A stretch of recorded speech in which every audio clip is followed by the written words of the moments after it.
It's been a long, long day. You know, I love these Apple events, but at the same time, I despise them. Same here. Yeah, I think we can all agree on that. I mean, it would be different if you could just watch it and then just like kick back your shoes and like, oh, wow, that's new. But we don't really watch it. Not really. And I gotta say, this morning, I was thinking, I was brushing my teeth, and I was thinking, I wish I had a good excuse for not working today and watch the event from my couch or from my laptop or something, and not have to worry about covering it with you guys. So that's one of the. I was like, what should I say? Like, I have a cold, or guys, I really don't feeling feel, good. I really don't feel like I'm up for it today. Yeah, the black lung. The black lung pop. Oh man! So yeah, it's been a long day. It is getting very late for some of us, especially Jeff. We're kind of tired, but we wanted to get together and talk about this wonderful event, this packed event, really, that happened today before our eyes. Yeah. What do you guys think of the event? First, were you able to watch the event live or what?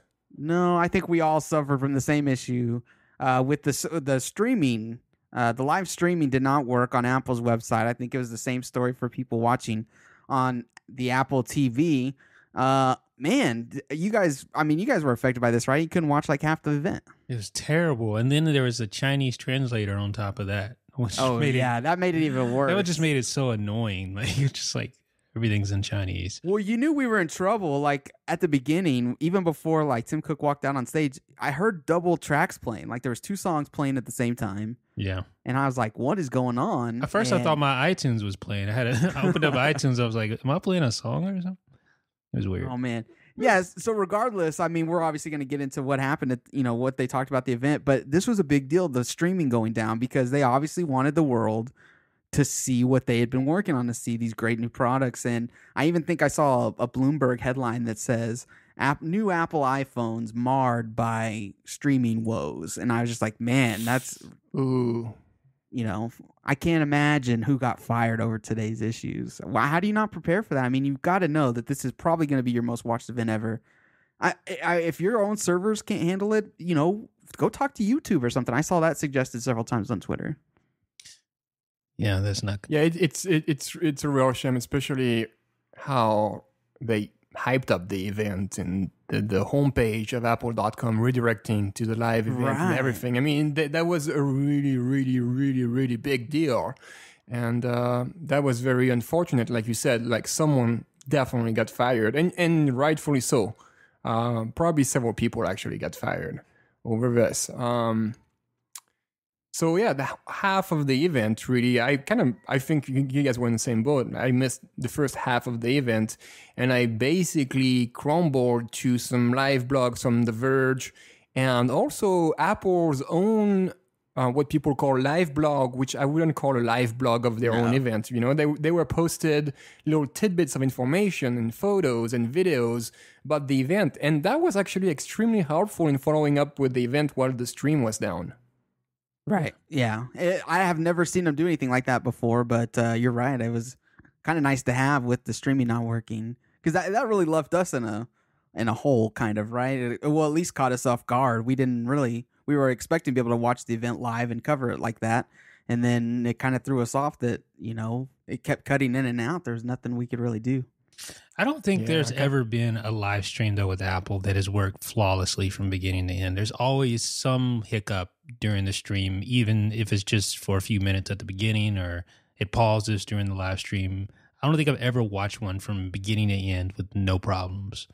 See, I don't usually have I can't recall ever even seeing a skip or anything, honestly. And this was bad because it was a very public failure for Apple. And I even saw there was who was it? It was Recode retweeted a Denny's tweet. Denny's, right? The restaurant. They actually used the Apple "we're having problems" screen to advertise like their specials or something, their food. So it was definitely widely seen by it was very public. But at the end of the day, the products get announced. we saw 2 new iPhones, a new payment system, and the long-awaited, the long-rumored Apple Watch, which we now know is called Apple Watch. Not iWatch, not iBand, not iWear, not iWearable, blah, blah, blah, wearable thing. No, it's simply Apple Watch. And I don't think anyone actually called it prior to the... But let's start with the iPhone 6, shall we? Yeah. Or the iPhone 6s. 6s. There's 2 of them. iPhone 6 and 6 Plus, yeah. Yeah, let's talk about them. I mean, this was a pretty big deal, right? I mean, these are the new iPhones. They are bigger in size. Both flavors are bigger in size. They have awesome new high-resolution screens, improved battery life, Retina HD screens, by the way, improved cameras, pretty much the whole shebang. One thing worth noting is these things match up 100% with what was leaked beforehand. Yeah. Mm-hmm. I mean, I don't think there was one secret left undiscovered. I wasn't surprised by anything in terms of the iPhone. And if anything, maybe it was just, I liked seeing Apple's, fit and polish on the device, right? It looked way better. Way better. in terms of just aesthetics, it looked way better than the parts we've seen, the banged up parts we've seen leaked. But the leaks were right on the money here, both in size, 4.7 and 5.5, case design, I mean, you name it. Antenna breaks still there. Antenna breaks are still there, but again, and the what was it? The lens, the protruding lens, camera lens is there, but neither one looks nearly as bad as I think people were anticipating from the leaks. Yeah, it's always shocking to me how much better Apple. I mean, these guys know how to make good press photos. Like if you go to Apple's website and you look at the iPhone, I mean, it looks so much better than those leaks. And obviously, the leaks are parts that have been kind of like pieced together, and they may be a little banged up, and they don't have the polish and the sheen on them. But I mean, it is so night and day. Even the antenna breaks don't look nearly as bad as I anticipated them looking. Not a huge fan of them still, but device looks 100% better than I thought it would. Not a fan of the device? You just don't like the way it looks? Not a fan of the antenna breaks. Okay. Yeah, I do like the way that the device looks. I think it looks good. I like the fact that it's thin like the iPod Touch. I actually thought that's how the iPhone, I think it was the 5 or 5S would look. I thought it would be like an iPod Touch thinness, but they finally got it with this version. So, what about you, Sebastian? What was your initial impression on the design? Like just the look of it. I mean, we knew what was coming, but just now that you've seen I the found finish. it. I feel the same as you guys. I found it pretty slick, especially compared to what we had seen before. And even though we had seen everything about the 4.7-inch model, we haven't seen much about the 5.5 to the extent that there were rumors that the iPhone 6 Plus wouldn't even be available at launch, which happened to be untrue.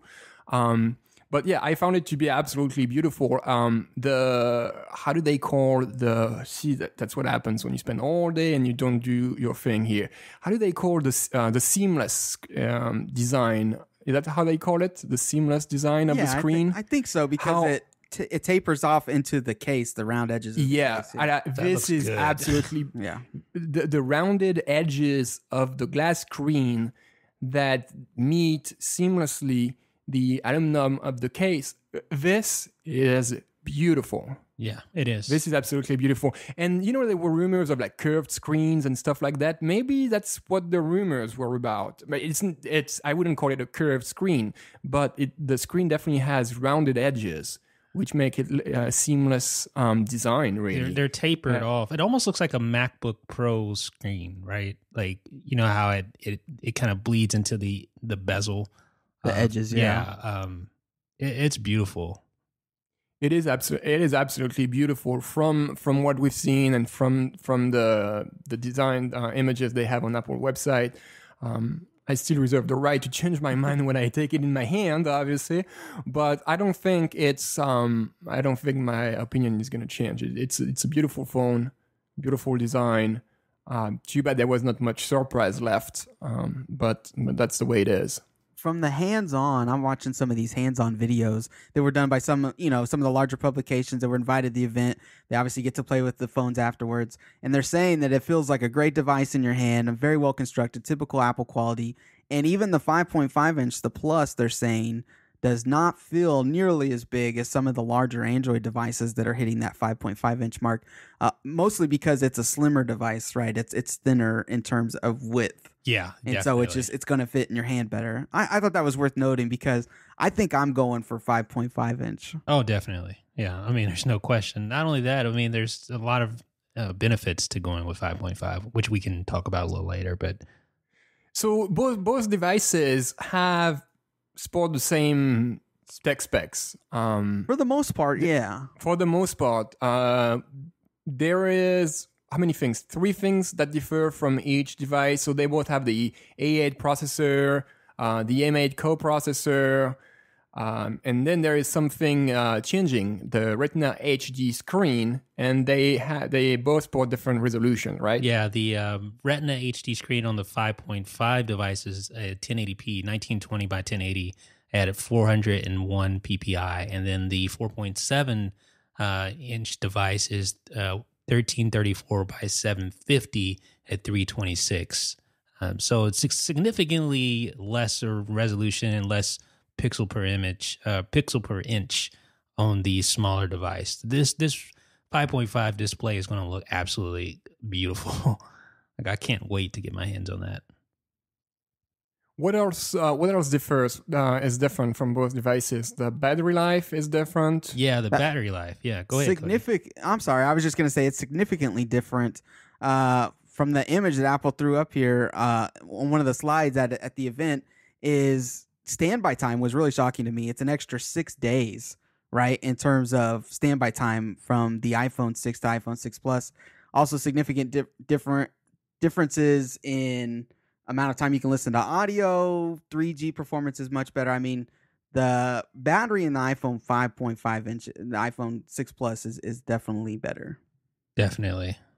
Yeah, and then there's one more like big difference, and that's the camera. It has the optical image stabilization. So basically what that means is that you can take photos with less blur. Like the shaking of your hands won't cause nearly as much blur when you're taking photos with the 5.5 inch version. How does that work, really, optical image optimization? It's actually a mechanical feature, right? It seems that way to me. Like, the camera moves to compensate the movement of your hand so that it makes it stabilized, which is pretty cool. And that's iPhone 6 Plus only, probably because the space required to implement such a thing, size of the sensor, wouldn't fit on the 4.7 inch version. So it's interesting. Yeah, very interesting. And last but not least, the new landscape view, which we had talked about, I think, yesterday or a couple of days ago on IDB. There were rumors that the iPhone 6 might gain a iPad-like landscape view, which appeared to be true again today. Even though this is only true for the iPhone 6 Plus, the bigger model. What do you guys think of that? I mean, you've most likely seen either the demo or the press shots of it, right? Yes. And I don't know. I guess I'm just not used to using a 5.5 inch device. So I don't know how spacious that's going to feel, if that makes any sense on the display itself. Right. So it's just something I'm going to have to play with. I'm feeling the same way about, did you guys see reachability?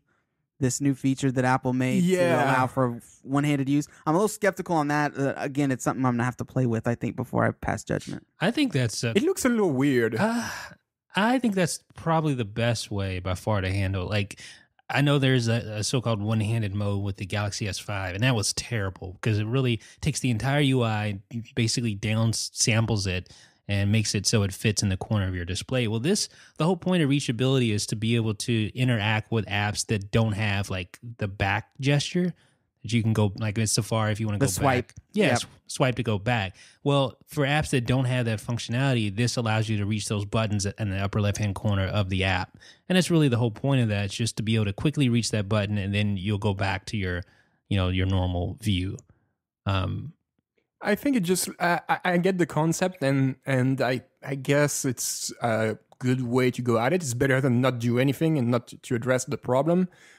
It just looks awkward. Yeah, it looks funny. It looks weird. Yeah, I think they could do a better job. Like, it would be better if they had something in the background, like show your wallpaper. Yeah, exactly. Blurred wallpaper like they do when you pull down Notification Center or something. Right. Not just have a black screen, because that makes it look weird. Yeah, it does. Yeah. And I think there was display zoom. Did you guys see that? And this is for both devices as well.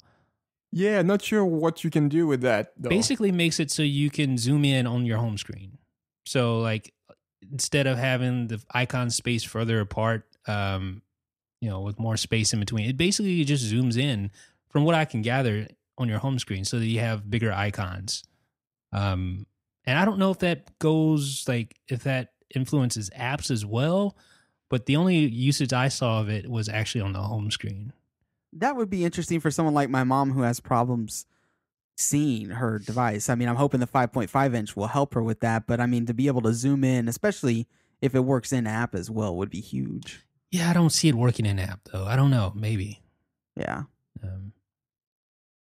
I'm interested to see this screen. I just can't wait to get my hands on that. It just looks amazing.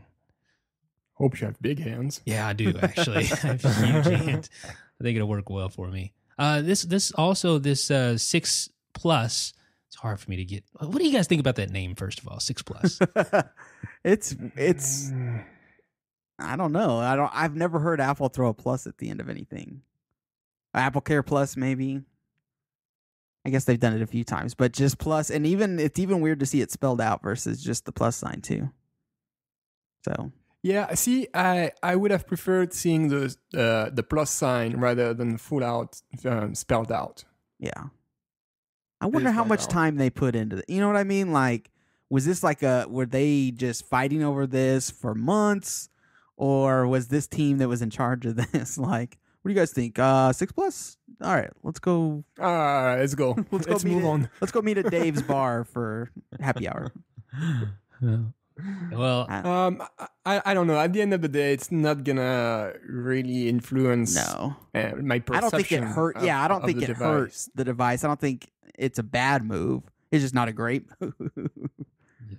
I was kind of hoping they would get away from the number thing. We talked about this on previous episodes. I was kind of hoping that they would ditch the number this year since it was such a big upgrade. This would be the one to do it, and nope.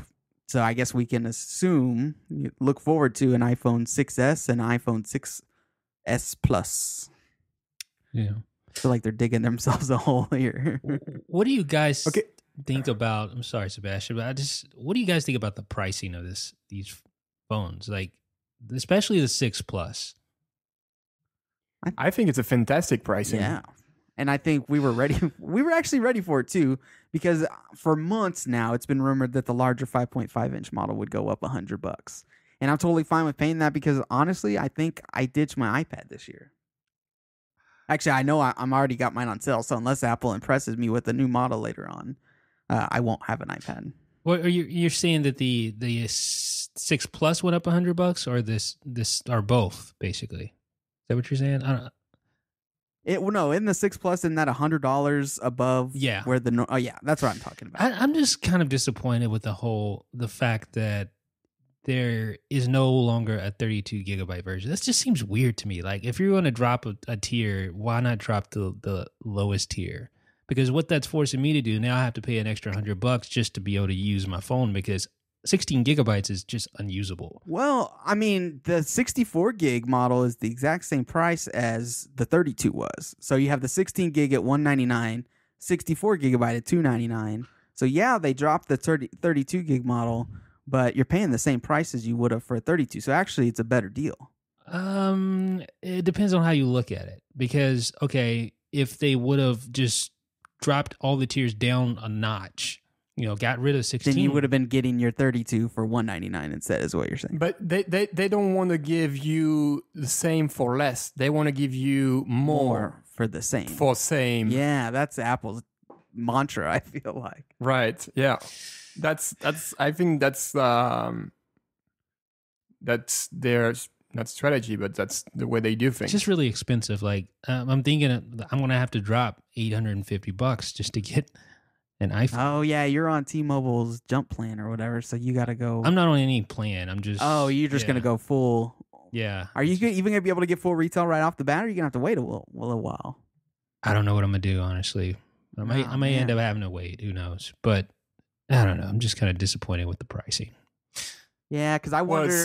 Well, go ahead. See, to me, this is great because I usually get the 64 gigs model, which usually is the top of the line. So now for the same price as 32 gigs, I get 64. So to me, this is a great deal. Yeah. For those of you who got 64 gigs, this is a great deal. For those of you who got 32 gigs, it's not so great. It's the same price. It is, but it's, I don't know. I wonder what full retail is going to be. Oh, I mean, it's already there. Yeah, is it really? Full retail for the 64 is $850. Full retail for the 128 is $949. Wow, pricey. Yeah, that's crazy. Dropping a G on pricey, man. Dropping $1,000 on a handset. I think if you do that, it should just come with AppleCare Plus. Period. Like, I don't think you should have to pay anything else to ensure that your $1,000 investment doesn't go down the drain because you accidentally dropped your device. That'd be a nice little marketing move. Yeah. So earlier today, I was looking at the new landscape mode on the iPhone 6 Plus, and I found a photo on Apple's website of the keyboard in action. I don't know if you guys seen it. I can't find it again, this photo. So you had the keyboard, and so you had your normal keyboard with all your keys and stuff, and then on the side, because you have so much more space, you had like a bunch of different keys for copy, paste, and a bunch of different additional keys. And I can't seem to find it again. And I thought that was a great feature. And I was like, why don't they have this for iPad? I saw that, Sebastian. Was it a stock app, or was it maybe a third-party app that was utilizing the extra space? So was it messages or notes, or what was it? It was either email. I think it was email. Email or messages. I think it was email. The guy... Hold on, maybe I put it in my roundup of iPhone and iPhone 6 Plus photo gallery. I hope I did. Anyway, I actually found it pretty interesting. I was like, wow, this is gonna make productivity a little better when typing on this thing. Yeah, I think so too. I went through Apple website like 3 times already, and I can't find it anymore, to the point where maybe I just dreamed about it. No, I saw it too. Yeah, it's basically puts like, or you have your keyboard in the middle, and then on the side of the keyboard, there's buttons for like copy, paste, etc. But a lot of buttons. It's not like just 3 or 4 keys. It's a lot of them. Yeah, that's true. Yeah. Now I feel like I'm missing something. Anyway, I'll find it probably when we are done with the podcast. Yeah. As soon as we hang up the call, I'll be like, oh, you found it! You're back on Skype. So which one will you guys buy? You know it. Even though I'd like to see it. I don't know. He said, you know it. Right, well, I don't know. So first of all, are you pre-ordering or are you going in store? Oh my God. It's the same dilemma, the same just brain twisting thing every year. Right. What am I going to do? First world problem. Oh, yeah. Yeah, because again, we've talked about this in previous episodes. If you pre-order, you run the risk of maybe not receiving your model, your iPhone, until late in the day on Friday. Whereas people who are maybe go either camp out overnight or maybe stroll in early like Jeff likes to do, they have it right off the bat. They have it at 6 a.m. or 8 a.m. whenever Apple Store's open. And yeah, I guess like at the end of the day, is it really that big of a deal? Well, I mean, you're talking 8 hours difference. That's 8 hours difference in maybe news coverage, or I don't know. I guess it's not. Me getting mine personally is not that great. I don't know. See, for me, it's going to be about. They didn't say anything about the 5.5 inch model being in limited supply, but we heard so much about that. that it worries me that maybe I go stay all night at my AT&T store and they're like, oh, we only have 4.7 inch 128 gig. That's totally not what I'm looking for. And you run that risk because they don't tell you beforehand. We actually sat outside of our local AT&T store last year, got up to the front, and all they had was slate models. And I promised myself I wasn't going to go with a black model again because I had done that with the iPhone 5. So we actually ended up rolling over to Best Buy, and we got lucky that they still had some left. But you run that risk when you camp out of not getting the one you want. Yeah, I think I might just pre-order and just wait. Like, just be patient. Like, I don't know. Just be cool about it. One thing we did forget to mention though is that now you can have the home screen in landscape mode on the iPhone Plus. I'm just looking at that. That's pretty crazy. There's several benefits. Like, I'm with Sebastian on here, and I'm interested to see what this split screen kind of thing does, and if third-party apps will be able to do it, and how developers will be able to take advantage of that. But yeah, it's kind of cool now that you can do the home screen and the dock icons will rotate. Yeah, I just don't like. The more I think about this, the more I think this is going to be my do-it-all device. Like, number one, it has the battery life of an iPad, right? Like, it has that same, the ridiculous battery life of an iPad. Number two, it has the abilities of an iPad, so you can run your home screen in landscape mode. You can run, most of the apps I would imagine would eventually support both portrait and landscape modes. And I don't think, like, when all the apps are redesigned with like auto layout and all the new cool iOS 8 stuff, then the benefits of the iPhone 6 Plus will be even more apparent. I think up front, you're not going to see all the benefits because all the apps haven't been updated for auto layout and all the apps haven't been updated for the new screen sizes. But eventually, I think this is going to definitely be the go-to device to have. And I think it could replace my iPad and my iPhone. I'll just have one device, the iPhone 6 Plus. I was kind of disappointed. I'm looking, we keep talking about the iPhone 6 Plus getting, much better battery life. And that's true for audio listening. And it gets an extra 4 hours over the 5S in video watching. And the standby time, like we talked about, is a huge jump. But for the stuff I do, sitting at home, my home office, it's typically Wi-Fi browsing, LTE browsing sometimes when I'm out and about. These are not that significant of jump. We're talking 2 hours difference from the 5S. So I'm hoping that in just my real world usage, which is all of this combined, like I said, most of my time is spent in the office, and then I'll be, out running errands or whatever. And I'm just hoping that the battery life really feels much different in real world usage. Yeah. So again, Sebastian, you're still undecided? No, I know what I'm gonna get the iPhone 6 Plus. Okay. I think there's gonna be rumors if it's in short supply. I think we're gonna hear about it, and I'm probably going to pre-order a phone for my wife. I'm gonna get her the 6 because she says she doesn't want a much bigger, or else it's not gonna be convenient when she goes to the gym and stuff. So I'm gonna pre-order a iPhone 6 for her, and I think I'm gonna get up early and get in line for a 6 Plus for myself.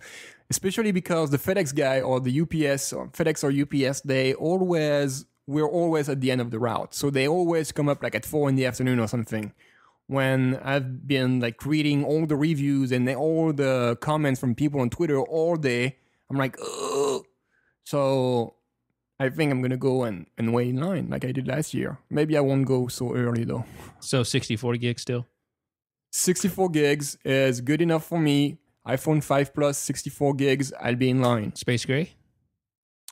Well, that's funny you mentioned that because as I was looking, I have the gold iPhone 5S and I love it. I think it's beautiful. But if I'm going for a much bigger device like this, I think I have to drop the gold and go for space gray. Yeah, I think so too. I thought the same thing. Like, it's just too big to have that gold, I think. But then it looks really, really gaudy, yeah. So, Cody, what are you going to do? What's your... I've got it pretty narrowed down to a 5.5 inch, this iPhone 6 Plus, and I want to do the 64 gigabyte because honestly, 16 is just not enough. If they would have had a 32 model, I would have definitely gone with 32 gigabyte. But 16 is not enough, so I'll be going for the 64 gigabyte. And I haven't really determined color yet. I'm looking at them actually right now, and I'll either go with just like the white and silver or the gray. I think I agree with both you guys. I think the gold is just too much for such a big device. I mean, that's a lot of not real gold, but a lot of gold. One of the reasons I think the space gray is the definite version to get is because of the bezel and the curved edges. Like, it just blends in so much better. Like, there's this huge contrast when you have the white, and the you don't have the black bezel. I think it just looks with the curved edges of the display. I think it looks so much better with black. I think you might be right on that. Yeah, I wouldn't even consider it. It just looks so much more sleek with the black, and I think it complements the bezel edges so much more. Right. But if history is any indication, I'm probably gonna return it within a week and order a different color. That's what I've been doing for the last 3 iPhones. That's what I did. Well, last year was gold. The year before that was white. And I think I might go caseless this time. Are you guys caseless now? Yeah, of course. Okay. Caseless, like naked. Yeah. Nudist. Jim calls it being a nudist. I'm totally a nudist. Cody, I know especially right now, by the way. Especially right now. What'd you say, Jeff? You know I'm what? TMI. I know you usually rock cases, right? Well, here's what happens. I go, right off the beginning, I'm like, yeah, I'm going caseless. What you gonna do about it? And I'm just so stoked. And then that first nick or chip happens, and it happened to my 5S. And I was just devastated. I was like, no, not only is is it scarred and I can see it, and maybe I have OCD or something that bothers me, but I know that I now can't put perfect condition when I relist it for sale, and it just drives me nuts. So I ended up, my 5S now sits in a life-proof case. So I haven't figured out what I'm going to do case-wise yet for this one. I'm probably going to try to go nude, all natural for a little while until I get that first bump. And then, what I did actually with the 5S, I actually had them put that that clear stuff on the back and on the front. And I had that going for a little while, but it didn't work with my dock. It would get all scrunched up at the bottom with my dock and eventually end up looking terrible. So I got rid of it. Yeah. Okay. Well. Yeah. Okay. Well, so it looks like our plans are set. I know I'm definitely getting an iPhone 6 Plus with space gray, 64 gigs, I guess. So what did you say, Cody? You're getting the 6 or 6 Plus? Oh, definitely 6 Plus. Oh, okay. Even if honestly, I really wanted the larger display, but I think it's worth getting even if just for the extra battery life, the extra bump there. Yeah. I think so too. All right, let's move on maybe. And maybe it's worth noting that this is all reactions. I think it's pretty clear, but we can maybe remind people of this. It's of reaction fresh off the bat. We've been working all day. We're just getting together and talking about this all together. But we're definitely going to talk more in details about the event, the iPhone 6 and the Apple Watch and everything else on the next episode of Let's Talk iOS. So we'll definitely get more into the nitty-gritty of all the little details. Yeah. Absolutely. This is a special edition. Special edition. September 9 edition. All right. Let's have a sponsor break really quick. Okay. This special episode of Let's Talk iOS is brought to you by MailRoute. MailRoute offers fully configurable email filtering as well as mail forwarding. Jeff, can you tell us a little more about MailRoute? So who is MailRoute? Well, MailRoute started back in 1997 as an email filtering company called FrontBridge, and eventually these guys were so good that Microsoft bought them out. So they get asked a lot, why didn't they just, take Microsoft's money, go on a permanent vacation, kick their heels up? Well, it's because they believe that they could still improve technology and help everyone from single users to large corporations manage their email, prevent spam, prevent viruses, and just have a better overall email experience. So here's the deal. With MailRoute, there's no hardware to configure. There's no software to install on your servers or maintain. MailRoute will simply receive your email, sort it, and deliver clean email to your mail server. It's just beautiful. So you're probably wondering, well, if I don't have to install any software, I don't have to have any custom hardware or anything like that, how does it work? Well, all you do is adjust the MX records on your email server to point to mail route, and then you're done. It's that simple. So you can just rest easy knowing that you're protected from viruses, you're protected from spam, and you don't have to worry about micromanaging your email. MailRoute does it all for you, and it's super easy to set up.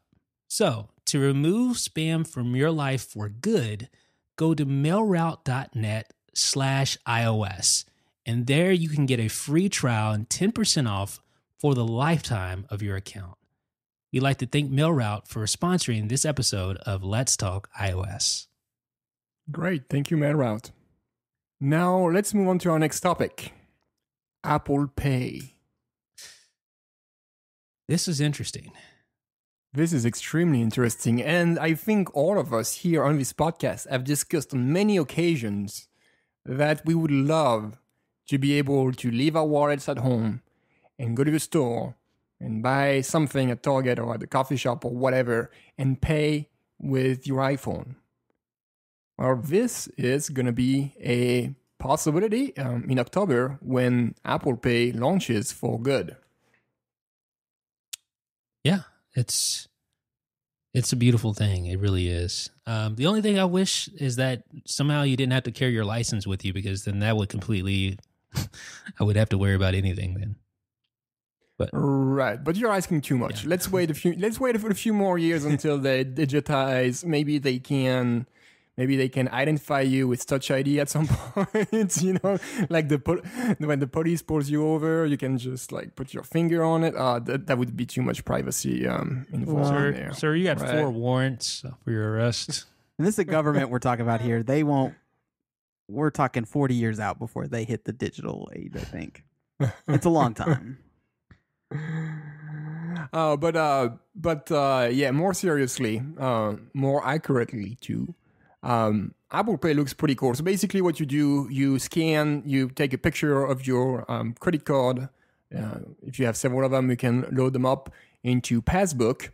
And thanks to the NFC chip in the iPhone 6 and iPhone 6 Plus, when you go to a merchant that actually has the hardware to receive NFC payments, you'll just be able to put your iPhone next to the hardware and put your finger on Touch ID and let the transaction happen.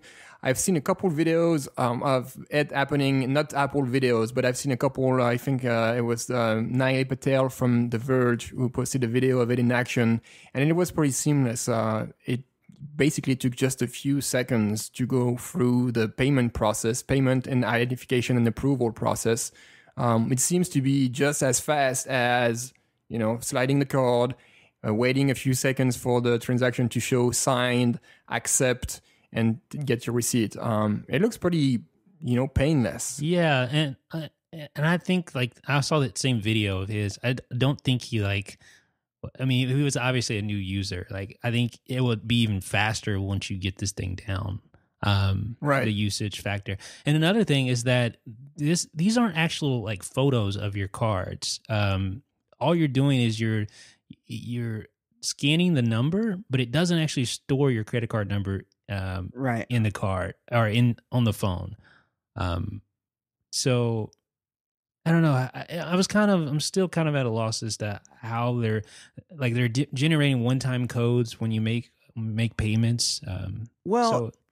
It was rumored beforehand. I think that's exactly what this is, that Apple was going to use a tokenization type technology where it's just like they're saying, we're not going to touch your actual numbers. Apple will never have them. They don't go into iCloud. They're very careful to say this, that Apple basically doesn't have them, and they definitely don't give them to merchants because they don't have them to give. When you scan your card, I'm guessing it uses a QR whatever reader to pull the numbers off, and it translates those into a super complex code. And then it uses an even more secure code when you want to pay somewhere that's one-time use. So even if a person was able to get their hands on both sides of that, which I don't know how that would be possible, they couldn't put them together because it was only that one. It was only good for one time. They couldn't put them together and basically decrypt your credit card number. That's not how this works.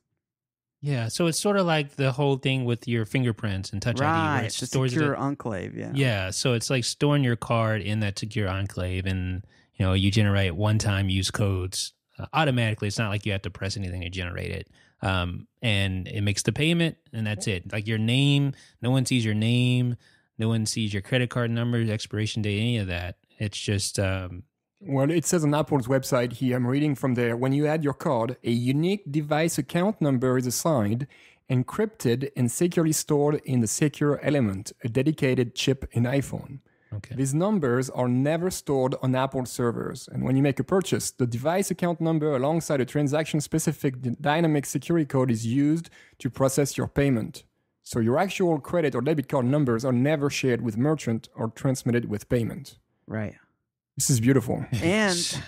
And from what I understand, well, Apple, I guess we're noting, Apple says we're not going to track what you're buying. We're not going to know how much you spend. We're not in the business of keeping your information. And they also, right, that kind of felt like a pot shot, didn't it? But they also said that if, say you lose your phone, right, and someone's going to have access to all your cards, well, no, they're not, because one, your cards aren't ever really on there. And two, they can't pay with them because you can actually disable the phone and the passbook payment service via Find My iPhone. Right, and they wouldn't be able to anyway. With your Touch ID anyway. Right. Yeah, so there's a couple layers there, but they did mention that you could deactivate everything via Find My iPhone. So I don't know. I think they did a really good job at addressing the security concerns, because that was everybody's big concern with this mobile payment service.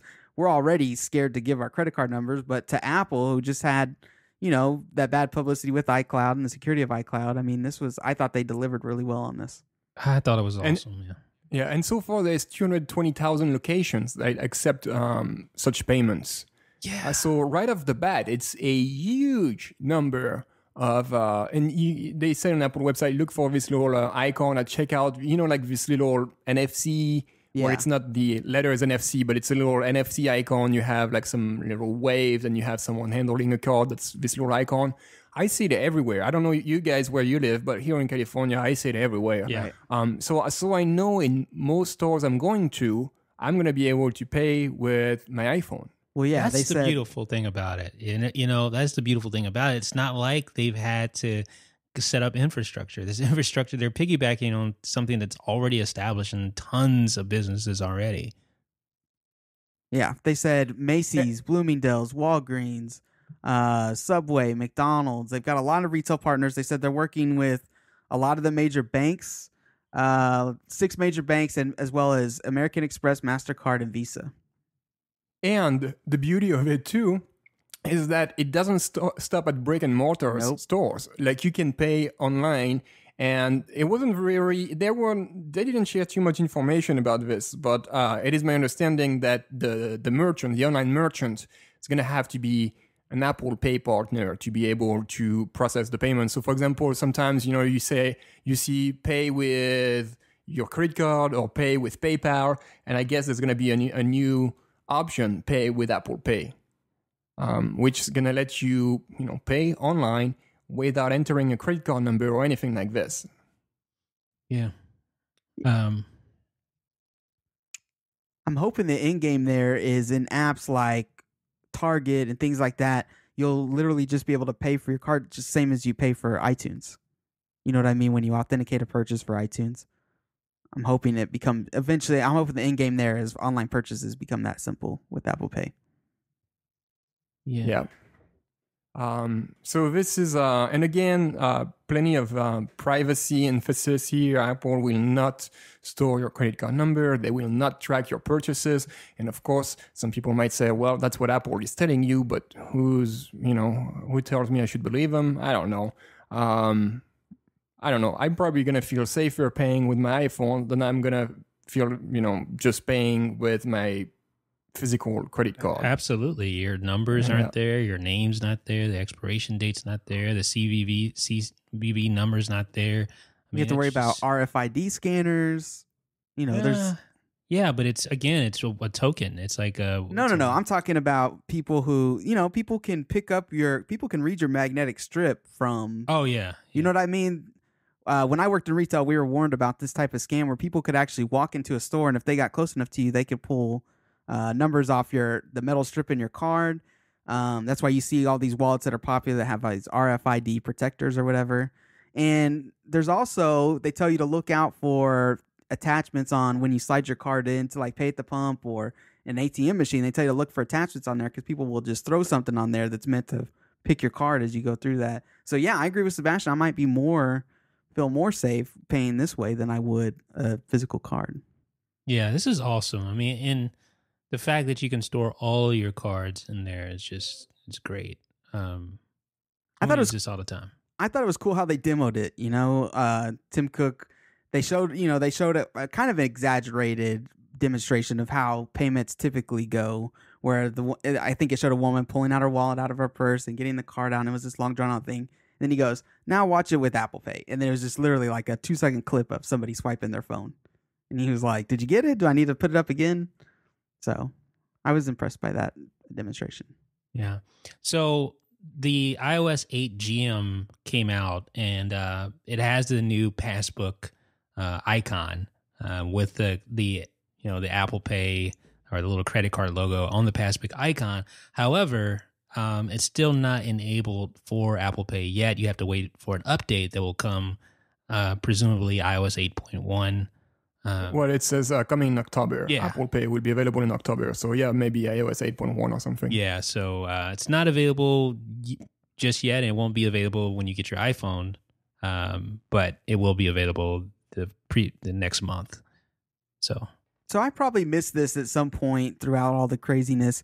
Apple Pay will only work with the newer iPhones, the iPhone 6 and 6 Plus, correct? Yes. Yes, okay. Because it needs that NFC chip. Right. So, but I'm seeing, aren't the icons pushing through to 5S devices that show basically the Apple Pay logo on it? Right, but you have to remember that Passbook syncs over iCloud. So I don't know if that has something to do with it, or if you'll be able to use Apple Pay with the online element with Apple Pay. Just the online portion with your 5S. I don't know. I guess we just don't have enough details yet. But right. I just thought it was weird that they would give you, I mean, they obviously want to keep it seamless, so same icon across all devices, but it's almost, I don't want to say misleading, that's kind of exaggerating, but if I see that icon as Apple Pay and then I see that icon on my iPhone 5 or 5S, I'm going, oh, okay, I'll just... That's a good point. I didn't think about that really, but I just know that the Passbook does sync over iCloud, so that may have something to do with it. Okay. Well, and to jump to the next topic too, you can't pay with your Apple Watch using Apple Pay, but they didn't really detail how it's going to work either. Good point, Sebastian. So because the Apple Watch will work with the iPhone 5S, and so you may be able to just use your 5S to take the photo of your credit card and get it in the passbook, and then use your Apple Watch to actually swipe, because that has NFC. So who knows? Are you even sure about that? I'm not even sure. I'm not even sure Apple Watch has an NFC chip. It said, and I don't even know how it's gonna work, because the whole thing about, and again, like, we're kind of jumping to Apple Watch here, but the whole thing about Apple Pay is the security of it with Touch ID. And then if you remove this, if you take this away, how do you pay with your watch? How do you pay with your watch? Does your iPhone has to be in your pocket? And if that's the case, I just don't really get it so far. Yeah. From what it wasn't very clear from Apple. I mean, they kept it very, low key. From what the demonstrations I've seen, the user is holding the watch up to the NFC scanner. So I'd have to bet that the watch has NFC. Yeah. It has to be authenticated at some point, though, I believe, with Touch ID, which, again, kind of convolutes. We're just missing some details here. We'd love for Apple to fill in the blanks here so we know. I think there's one step that we're missing, or we're missing one step here somewhere, somehow. And I don't think this was presented or this was explained properly. No. Yeah. Backwards compatible. But again, I mean, Apple Watch is at least 3 months away. since it's going to ship in early 2015. So it's at least 3 months away. So there's a lot that needs to be worked out and figured out. And I'm sure they're going to have another event by then for the launch of the device. So this being said, should we jump into iWatch?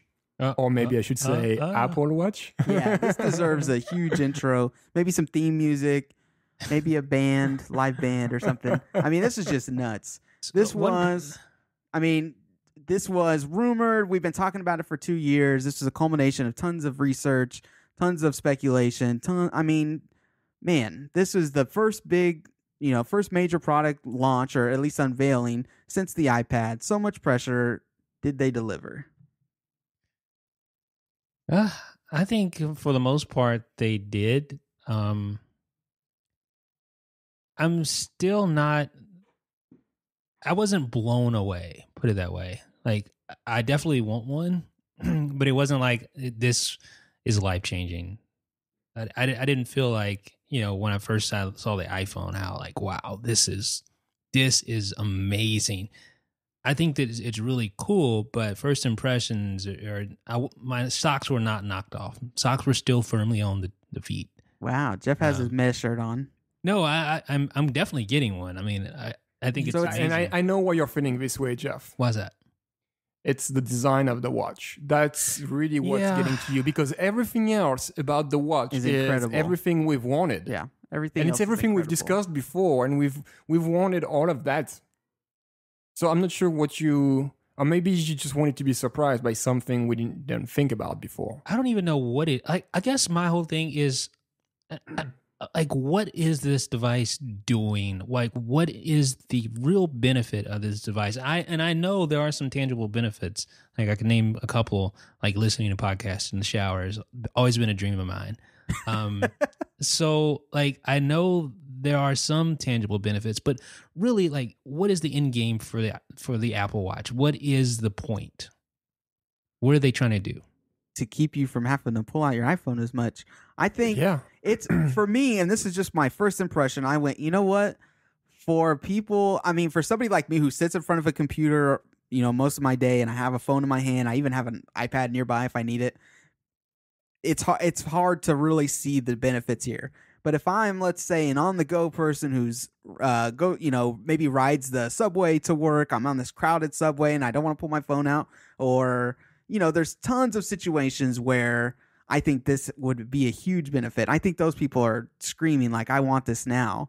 I don't know. It was tough to give. I was blown away by the tech. Let me just throw that out there. I was blown away by tech. I can't believe that this watch does this many things on the first generation. That's not typical Apple. Apple usually picks a couple of good features and runs with it, but this thing seems like it does everything. The interface is beautiful.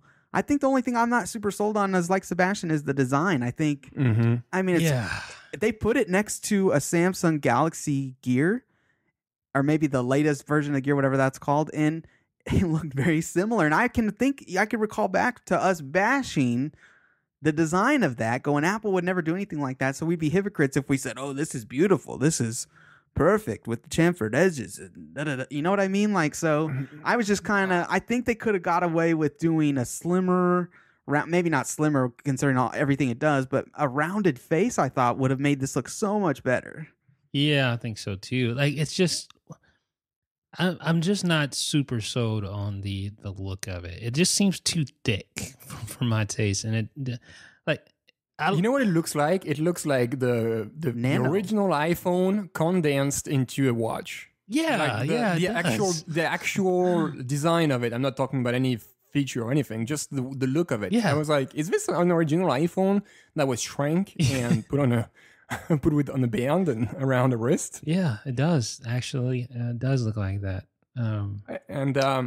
Yeah, it looks, and again, we don't have any specifications about the size of the device. For example, there is no size. I mean, we know there is two different faces. One is 34, and the other one is 38, 42. What are they? 38, 42. I thought it was 42 millimeters and 38. 32 millimeters and 48. No, 32 and 48. No. No, 42 and 38. Oh, 42 and 38. Yes. Okay, I'm here. I just want to confirm 38, 42. Yeah. It's just, I don't even, I'm not even sure what I wanted to say here because I got lost into my thoughts. What do I want to say? It's just, well, yeah. So this is all we know. Like, as far as dimensions go, 42 millimeter high or 38 millimeter high. That's all we know about this device. So we don't know how thick it is. And from the pictures, and we have a nice roundup of many, I think we have 70 plus pictures of Apple Watch on one post on IDB. So you can look at them. And the sensor on the back adds like probably like 2 or 3 millimeters of thickness to the back. And I'm like, I wish I could drop this because I don't care about my heart rate. I really don't care. What I care is having a slick watch that I can send messages and receive messages from. That's it. And but yeah, we don't know much so far about the dimensions, and that's kind of a bummer already. Yeah. I think the heart rate thing is probably goes a little deeper at the end of the day than what they showed off. I think that's going to have, further implications on the usage. Yeah, of there the wasn't watch. they didn't go as health focused as I think a lot of us thought they were going to. I mean, there was in run up to the event, there was rumors that the Mayo Clinic was going to be on hand. Representatives from the Mayo Clinic were going to be there to help introduce or maybe demonstrate some health kit related features and we just didn't see that. So maybe there's stuff they're not telling us. I don't know. It seems like there's more tech here than your typical pedometer. You know what I mean? Yeah, I'm sure they didn't spill the whole thing. Yeah, I'm sure they're holding a couple of trump cards because it's one thing to announce a new product like this, but they want to still hold a couple of trump cards for their event upon its release. Right. So I think it probably does more. I know for a fact it does more. I mean, Tim Cook said it himself. He talked about controlling the Apple TV from.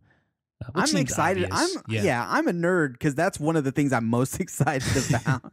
Oh yeah, me too. Controlling my music from my watch. Well, definitely. We use the Apple TV every night either for Netflix or to watch a movie or something we purchased. And man, I right now I have to pull up the app on my phone because my actual remote stopped working for some reason. So now I've got to dig through folders and stuff to find the remote icon. It would be so cool to just flick on my wrist and without even having to worry about it. So I'm looking forward to that.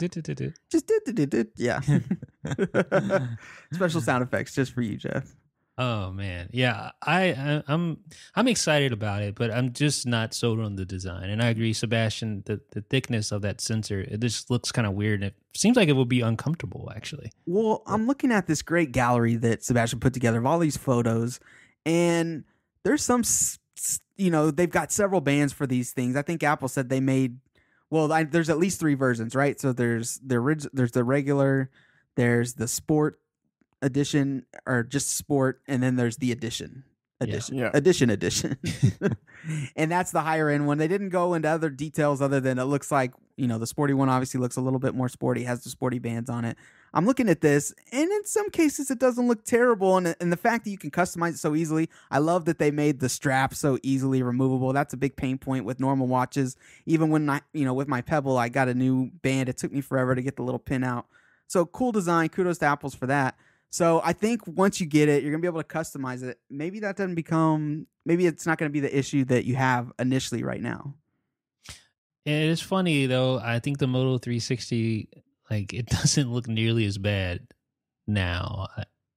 I think it's pretty well designed compared to the iWatch. I wish it would have been a circle face. But the circle face, you lose so much real estate. But think of I'm looking at a lot of the UI elements here, and a lot of them, even the home screen with all the app icons, those are all circles. Circles, yeah. The activity all moves in a circle. These little rings, right, in the activity app, those are all circular. I'm just seeing a bunch of circles that would have just looked great on a nice round watch face. It really surprised me that they didn't go that route. Only thing I can think of is they're going, well, the iPad, the iPhone, the iPod, those are all kind of... No, and I think they're thinking further than that too. I think they're thinking further. I think they think applications. Right, but like apps. I mean, apps, you can't do anything in a circle. Everything is square. Well, like if you have a tweet, like how are you going to display a tweet in a circle? You're going to have like one word at the top, then the next line you're going to have 2 words, and then the following line you're going to have like 4 words, and then in the middle of the watch you're going to have 5 words, and then it's going to be next line is going to be like 4 words, 3 words. You know what I'm saying? It just doesn't format very well with content in general. With everything, it doesn't format well. But that's me trying to defend Apple here, right? I mean, honestly, you might be right. It might have been might have looked a little better if it was a round face. I don't know. I'm just playing devil's advocate here. Right. I would have taken a round face and maybe even a little bit larger to thin it out a little bit so I could fit all those components under there. A little bit larger, like width and length, not as opposed to depth, if that makes sense. So I would spread the face out just a little bit. And I don't care if you I agree with you, Sebastian, that circle's not the best for apps like this. But even if you cut off the corners, if the face is a little bit bigger, you don't lose any screen real estate compared to this. I think that would have looked. I'm looking at the gold and some of these other colors. I'm thinking that would look super classy, like a classy wristwatch if they had gone circle. And I don't know.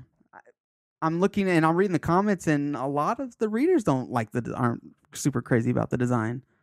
But you know how people are. Yeah. People always hate everything at first, and then they end up loving it. It reminds me of the iPad launch, kind of. I mean, there was a lot of backlash when it was, it's just a big iPod Touch. But yeah, but that didn't have anything to do with the actual design. Like, people are going to have to want to wear this every day on their wrist, and if they don't, that's a big problem. I definitely will. Okay, let's talk about this for a second. What did you guys think about the new, they kind of had a whole new interface for this thing. So they've got the jumbled app icons on the screen, and you control it either with, normal touch gestures, or they've got this cool little dial on the side. So when you think about it, does it bring anything new to the table? I mean, does it do anything better than the Galaxy Gear, for example? Oh, yeah. I think does it? Yeah, I think in terms of features and things like that. I mean, I'm just going through the goofy stuff. Just third-party apps alone automatically make it better. Well, yeah, but I'm just going through here, I had it pulled up here. It's there's really dumb stuff like you can customize your own emoticons and flick those over. You can draw and flick the drawing over. You can the heartbeats. I can't wait. You can even. But this is extremely gimmicky. Come on, guys. No, I don't think it. No, no, it's not gimmicky at all. Here's why. Because, think about it. Your wife is, you're at work. Your wife is out doing something. You can send her a heartbeat. That's nice. I don't think that's gimmicky. I think it's no. Come on, man. It's the new sexting. If Samsung had done this thing, you'd be one of the first to say this is the most gimmicky thing you've seen. Come on, it's okay. You get to admit it. No, I think it does put a human. I get it. I get it. Well, okay. What I'm telling you here, and hopefully you remember that. And I hope if you don't, hopefully one listener will remember that. You're gonna send your heartbeat to your wife, a couple times, like maybe once a day the first week, and then the second week you're gonna send it a couple times. And the third week, you maybe send it once. And then after a month, you'll never do it again. Or you'll do it from, I don't know, rarely. No, I can see myself. This is a gimmick. No, I can see myself definitely. Because it's not like it takes a lot of time. It's different. Like, if you're on the phone, you have to open up the messages apps and send someone a message. And it's just kind of, It's just super boring, man. It's like sending a smiley face to your wife every day. You do this once or twice, it's kind of cool. But then if you do it on a regular basis, or even if it's not regular, but if you do it multiple times, it kind of loses its appeal. It's just this one thing you do. And I'd much rather maybe send a quick voice message to my wife and say, hey, I love you or something. But I don't know. I want to send you my heartbeat all the time. Can you imagine sending the same message to someone all the time? It loses its meaning. It's not beautiful anymore. It's not personal anymore because it's always the same. No, your heartbeat changes. All right, when I send you my heartbeat, you're going to see Like when I'm like, I don't want to get your heartbeat. Right? Keep your You're heartbeat gonna for have yourself. an inbox full of heartbeats. Nobody give them your iMessage address or whatever, your heartbeat address. Sebastian, I'm running a marathon right now. I will give it to Sebastian. These are gimmicky, but these were just for instance, like I can look at all the dumb stuff and think, man, that's way better than anything I could think of that the Gear does. The sketch, drawing a sketch and flicking that off to a friend. The walkie-talkie is kind of cool. Where you walkie-talkie is cool. Walkie-talkie is cool. Okay, because that's really where you record a quick sound bite. You flick it over. You can do that back and forth all you want. The tap is kind of cool. Like probably kind of creepy actually that you can tap your watch and it'll tap your partner, I love whoever that. you're sending that to. Yeah. So, but I'm Did you thinking, feel that, Sebastian? Oh my god, Dude. Whoa. You're gonna have to block Jeff from pretty much everything. Yeah, I think so. First thing, I'm gonna go in the privacy settings of my Apple. He's gonna be like tapping you at like 4 a.m. Yeah. But I don't know. I couldn't fall asleep. I was thinking tapping you. Oh my god! What did I just say? No, take this back. Here's my heartbeat. Yeah. Oh my god! But even just look at messaging. Okay, I was actually kind of impressed with this. This is cool. That it's not only can you do voice dictation, which we all kind of assumed, I think, but you can. It has these smart suggestions, so it'll take either your most often used words, or it'll even look into the context of the message you were just sent. And it'll pick out things like that. So if somebody says, do you want iced tea or coffee? You could say, it'll just recommend that you say iced tea.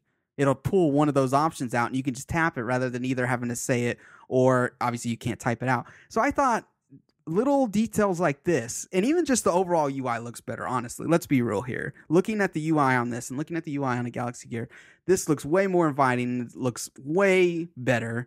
And these little details like this make stuff like messaging, and we'll get to this in a second, phone calls, makes this so much easier. The continuity support from your watch to your phone and back and forth, I think that's huge. So as a package, yeah, I would say this is such a better product out of the gate than the Gear ever was. Yeah, and as far as that thing about responding to text messages, that's basically QuickType in for your Apple Watch. Right. Because that does the same thing. Yeah. And so you add in the phone. I was actually kind of surprised that this thing you can talk, like this thing has a speaker and a microphone apparently. And so it recommends, it says for quick chats. So obviously, okay, we haven't even heard battery life on this thing yet, so we won't get into that. But it says for quick chats, answer the phone, talk in the built-in microphone, listen through the speaker, or transfer to your call for longer conversations. You can also cover up your wrist and that'll completely ignore a call, or you can have it transferred to maybe like the Bluetooth system in your car. So I don't know, I just think everything was just well thought out, very well implemented. The features here are just incredible to me. Like I said, the technology itself blew my mind. It was the design I was kind of like, Yeah, and like you touched on the battery life. Absolutely no indication of battery life besides Tim Cook mentioning that you're going to be able to charge it at night. Every night or something. Hopefully so that's something that kind of worries me. And you could definitely argue that, of course, we're still 3 months away. They don't want to say anything about battery life. But I think if they had any kind of positive things to say about battery life, we would have heard about it today. Exactly. Like, oh man, and the best thing of all, this thing goes 5 days. Or 7 days. Yeah, something like that. You're gonna get 3 to 5 days battery life or something. Like there was absolutely no indication of any sort. When was the last time Apple unveiled a product like that and didn't give battery life? Like I even want to say there was that kind of 3-month period between the initial iPad unveiling and it actually launched 2 or 3 months later. I even want to say that in that event they gave battery life. Like said, hey, this is gonna go 6-7 hours or whatever it was. I don't remember though for sure though. It is just very not Apple. Like they usually always, just like they did with the iPhones today, they mentioned battery life pretty upfront. Yeah, I think one of my most anticipated features is the maps. We didn't really touch on that, but the ability to have navigation right on your wrist is awesome. And I guess you would have like it can tell you by touch which direction you need to turn or things of that nature. So yeah, this built-in haptic, I guess they call it taptic feedback, is going to be really interesting because they use it for alerts and notifications. It's gonna be interesting to try out.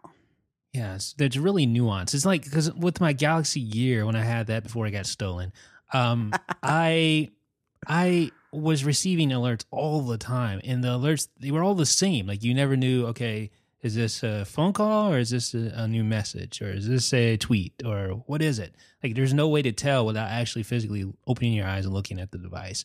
Whereas this, all the different notifications from this this haptic feedback system is not only you know, original and different for each situation, but it's also not like vibrating your wrist off. Like, it's very subtle, the vibrations. You can feel it, but other people around you won't like hear the motor going off and things like that. Right. So that's awesome too. So it's really low key. You can kind of stay up to date without being so obvious.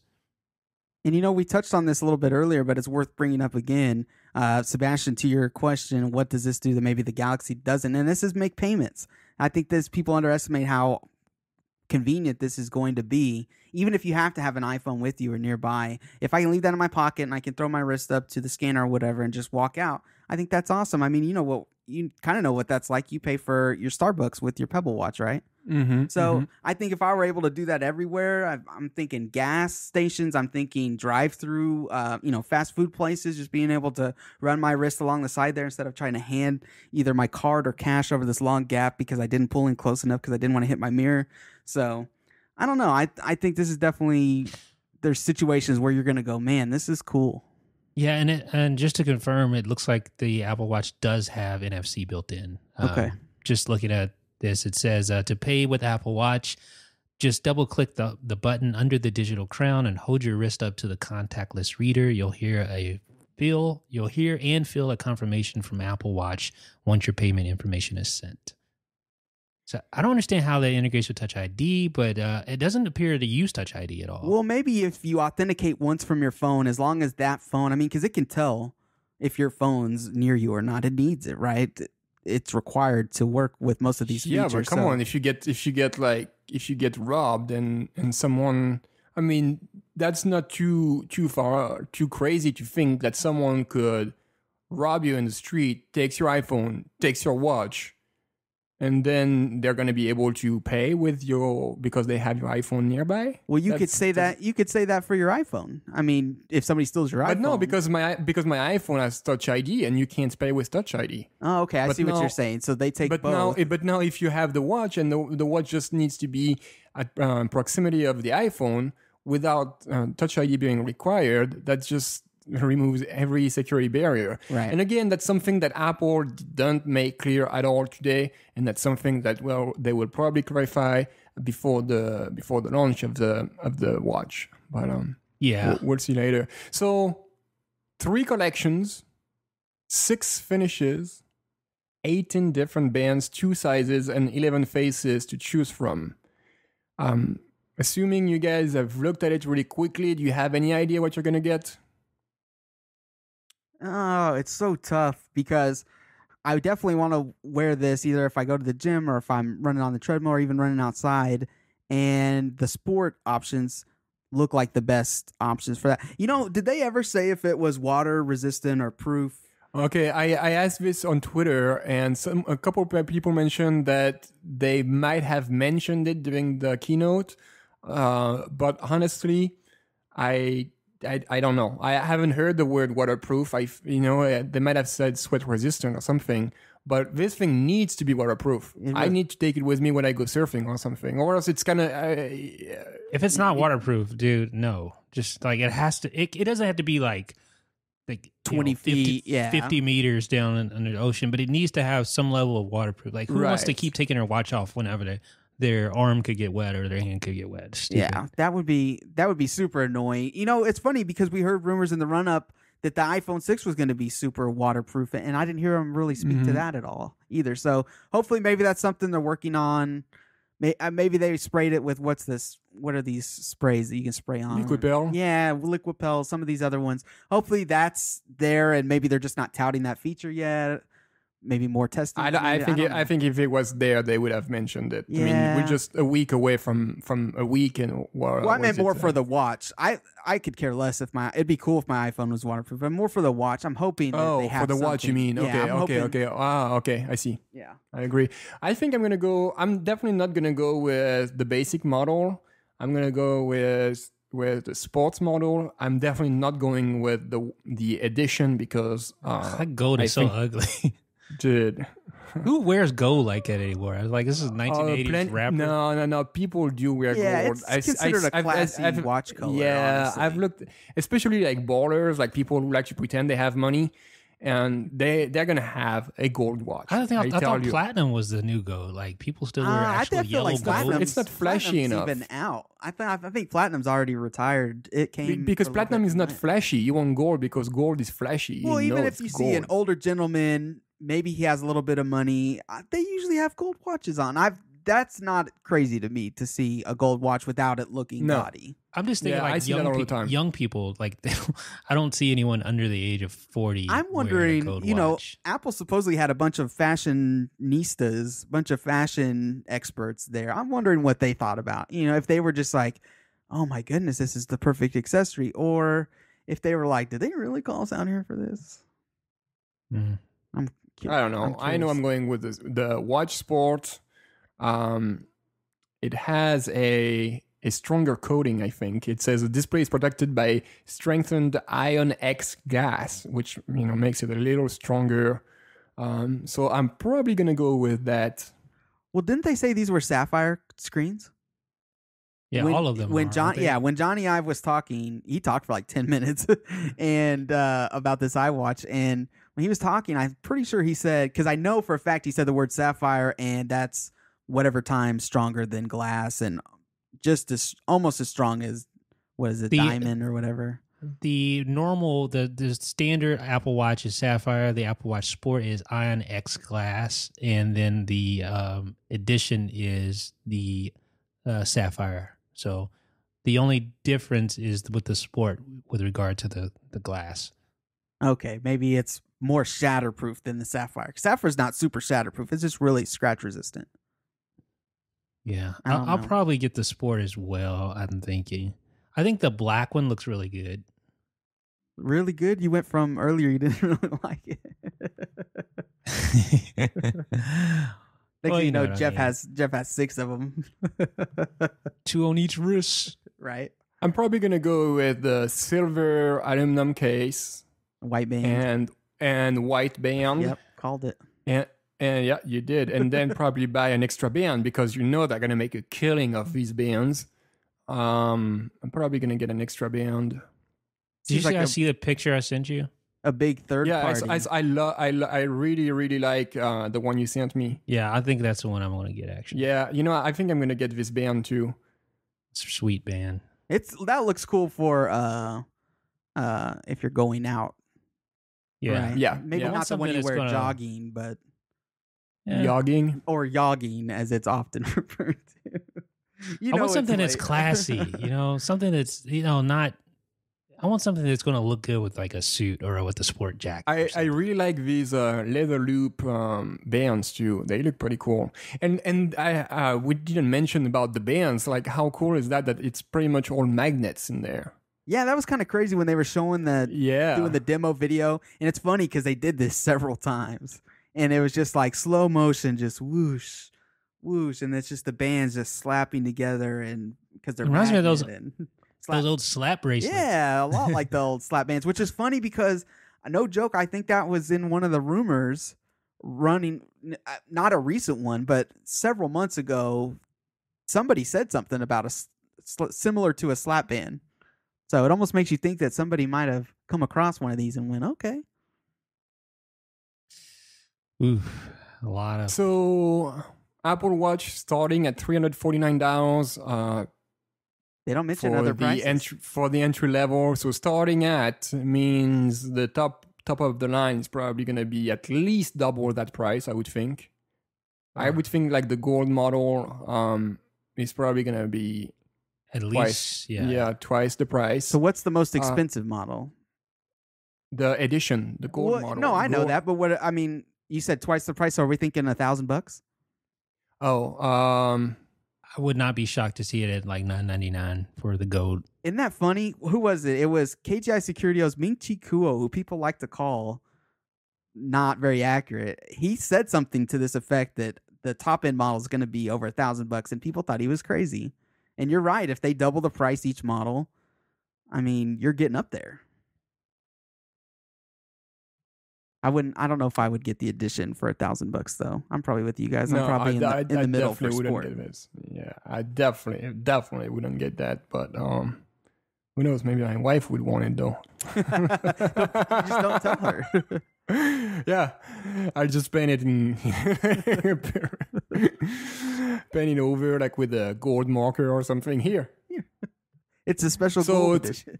Starting at $349 and will be available early 2015. We don't have any more indication as for the availability yet, but we'll make sure obviously talk about it more in details when we know more. I think this wraps it up for the event, no? Yeah, I think so. What's worth mentioning is at the end, Apple brought U2 on stage, just like the rumors. I don't know why their spokesperson tried to deny it. Maybe it was part of their NDA that if you get asked, you have to deny. But U2 was brought up on stage, and after performing a single from their newest album, him and Tim Cook kind of had an awkward moment on stage where they touched fingers. That was super weird. Yeah, where they touched fingers, and basically what it amounts to is Apple and U2 have teamed up. They're going to give away copies of this brand new U2 album to everybody, all iTunes users in 119 countries. I think they said that's over 500 million people, 500 million people, and they're going to have it's supposed to be available today, but we're thinking it's going to launch maybe right at around midnight. But they'll have through October, what's the date? Mid-October, I think, to download it. And you get it completely free. I mean, that's probably normally a $10 or $12 album. So worth noting, because we're hearing numbers that the deal Apple made them was around the $100 million mark. So pretty crazy. Well, what do you think? Why do you think Apple did this? I'm thinking, my theory is, and it's pretty obvious, but they want people to get accustomed to iTunes. They want people to add their credit cards in there. They want people to, to sign up for iTunes, get familiar with it so that they can use this Apple Pay. I think they just want the publicity of having U2, which is a gigantic band, perform at their event and give away their album for free. Yeah, but what does Apple get out of it? Well, the publicity, like he was, I don't know. The association with I U2. like both points, but Jeff makes a good point here. And I don't know, even if it's Apple Pay, it's just iTunes. Get people to iTunes. So either they're going to download albums, or maybe, they're going to add their credit card, or at least be more acquainted with the software. So, I think driving traffic to iTunes is the end game here. On top of, you're right, U2's just a cool band. It doesn't hurt your image to be associated with them. Although I don't think younger people really did. I saw a lot of complaints on Twitter like, oh, wake me up when U2's done or whatever. And I just think globally they're way more popular than. Yeah, they're a huge band. I'm not a fan of U2, but you got to give them respect. They're a gigantic band, and they've been through a lot. Like they've been there for years. It's one of these bands like the Rolling Stones, It's obviously it doesn't have the same impact as they did 20 or 30 or 40 years ago, but these guys are still here, still making music, and this is what's big about them. Right. So that wraps it up. Yeah, and then I guess we can just mention, we kind of already did, but the GM for iOS 8 is now out. So iOS 8 launches next week on the 17th. Yep, 2 days before iPhone 6 and 6 Plus go on sale. So that's a Wednesday, right? Yeah. Yeah, next Wednesday. Yeah, didn't we call this date on the previous episode? I think or so. Maybe when we were chatted all together or something. Yeah. I have a quick question before we end this. So, is there another Apple event this year? Do they have to tote out, bring out the iPads what about iPad? What about my iMac with Retina display? Where is it? It seemed like, and I noticed a lot of people saying this, that it seemed like they were just rushing to get through everything because they announced a lot of big stuff today. The iPhones, the payment service, the watch, of course. And yeah, so I can't imagine. I mean, they have another event just for iPads, unless this mysterious 13-inch one pops up. Do you really have a 2-hour event dedicated to iPad? Maybe. Nah. I don't know. You got to show off Macs, right? Because Yosemite still has the launch. And then there's this Apple TV that never showed up when it was supposed to. Maybe that's in the wings. I don't know. It's maybe an October event. Yeah. I mean, we're already in September anyway, but an October event would make sense because isn't Yosemite supposed to launch in October? Right. Yes. So a quick event. Your Retina MacBook will be ready then. A smaller event, at the beginning of October, and hopefully, iPad, Mac, iMac. Oh my God, I need a new iMac so bad, guys. I had to do some cleaning the other day. I had reached the storage capacity. I was at full capacity, like totally loaded. I had to do like massive cleaning. And even my massive cleaning wasn't enough. I just removed like 20 gigs. So I just have 20 gigs of free space right now on my Mac. Dude, I have to do that every week. Like, it's no big deal. I literally have that every single week. Well, but you do videos and I mean, that you expect to have, I mean, what takes place on your disk is your videos. If you remove all your videos, you're good, right? I guess. I don't do that. So to me, it's like, I'm at the maximum here.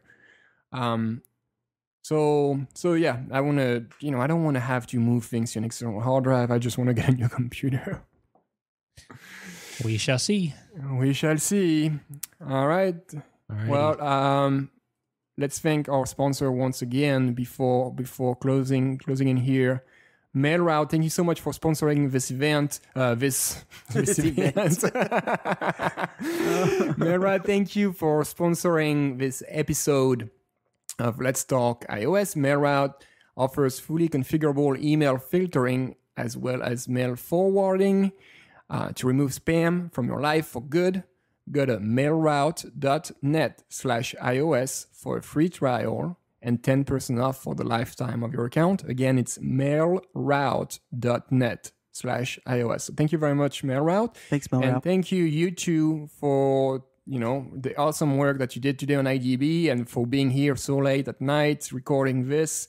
I know you're hungry. I know you're tired. I know your head probably hurts because I think we're all in the same boat here.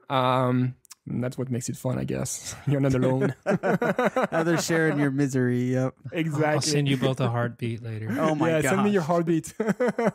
This is going to be a thing. Thanks, Apple. All right, guys. We'll talk more in depth about this stuff maybe Monday. Yep. Sounds good. We'll be there. Awesome. Thanks, guys. Bye. Peace.